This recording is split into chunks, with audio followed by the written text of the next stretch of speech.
إصابة المرأة الحامل بجدري الماء تكون مهمة كلش، ممكن تؤدي أو تسبب أضرار وعيوب خلقية بالنسبة للجنين، ولكن إيش وقت؟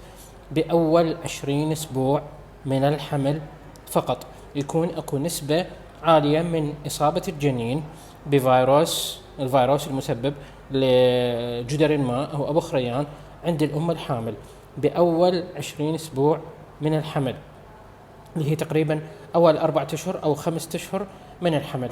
شنو الأشياء اللي ممكن تصير بالجنين؟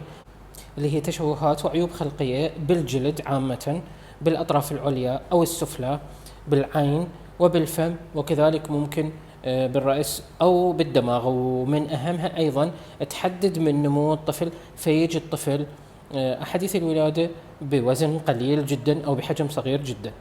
شنو اللي يزيد إصابة الأم الحامل أو المرأة الحامل بجدري الماء أو أبو خريان في أشهر الحمل؟ اللي يزيد هذا الشيء إذا كانت هذه المرأة غير مصابة سابقا بجدري الماء بطفولتها أو عند الكبر، أو غير ملقحة لهذا اللقاح أو لقاح ضد هذا الفيروس.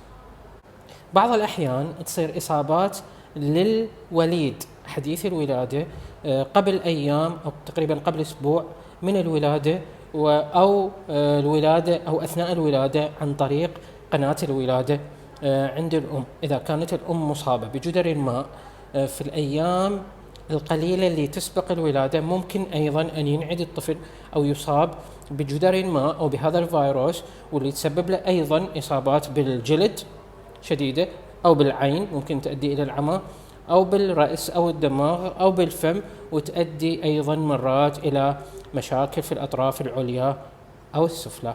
فتحذروا من هذا الشيء. بالنسبة للأم الحامل إذا كان أكو أشخاص مصابين بجدري الماء أو اللي نسميه إحنا بمجتمعنا أبو خريان، خل تتحذر، لأن العدوى تكون مضرة إلها، خصوصا بأول 20 أسبوع من الحمل أو أول 4 أو 5 أشهر من الحمل.